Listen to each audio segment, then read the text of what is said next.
সবাইকে সংবাদ এক নজরে স্বাগত। সঙ্গে আছি তাবিশিরা লিজা। কিছুক্ষণের মধ্যেই অন্তর্বর্তী সরকারের ভূমি, বিমান ও পর্যটন উপদেষ্টা এ.এফ. হাসান আরিফের তৃতীয় জানাজা হবে বাংলাদেশ সচিবালয়ে। সকাল 11টার দিকে তার দ্বিতীয় জানাজা হয় সুপ্রিম কোর্ট প্রাঙ্গণে। শুক্রবার রাজধানীর ল্যাব এইড হাসপাতালে মারা যান তিনি। বাদ এশা ধানমন্ডিতে হয় তার প্রথম নামাজে জানাজা। উপদেষ্টা হাসান আরিফের মেয়ে দেশে ফেরার পর তার দাফনের বিষয়ে সিদ্ধান্ত হবে। আন্তর্জাতিক মাতৃভাষা ইনস্টিটিউটে বসেছে সম্প্রচার সাংবাদিকদের সংগঠন ব্রডকাস্ট জার্নালিস্ট সেন্টারের ৫ম সম্মেলন। সকালে অনুষ্ঠানের উদ্বোধন করেন নন্দিত সাংবাদিক শফিক রেহমান। সম্মেলনের এবারের প্রতিপাদ্য সাংবাদিকতা সংস্কার, সুরক্ষা এবং স্বাধীনতা। সম্প্রচার নীতিমালা প্রণয়নের পাশাপাশি কর্মীদের আর্থিক সুরক্ষার দাবি জানিয়েছেন বিজেসি চেয়ারম্যান রেজওয়ানুল হক।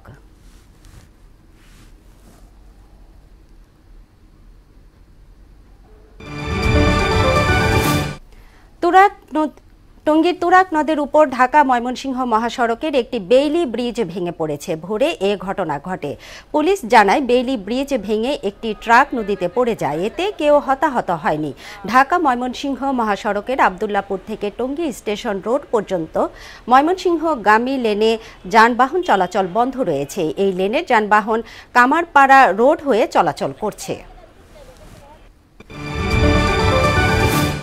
শীতে কাবু উত্তরের জেলা পঞ্চগড়। টানা ৬ দিনের শৈত্যপ্রবাহ শেষে তাপমাত্রা কিছু বাড়লেও শীতের তীব্রতা কমেনি। সন্ধ্যা থেকে ভোর পর্যন্ত থাকছে শীতের দাপট।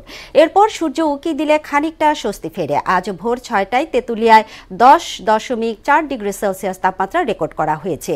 এ সময় বাতাসের আর্দ্রতা ছিল ১০০%।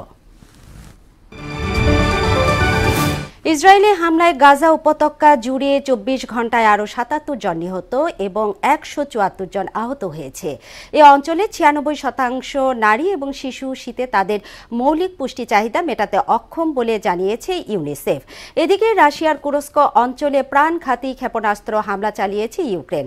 এতে শিশু সহ ৬ জন নিহত হয়েছে বলে দাবি জানিয়েছে মস্কো। এই ছিল সংবাদ এক নজরে সবশেষ খবর। সবার আগে জানতে বহনার সাথেই থাকুন। এতক্ষণ সঙ্গে থাকার জন্য ধন্যবাদ।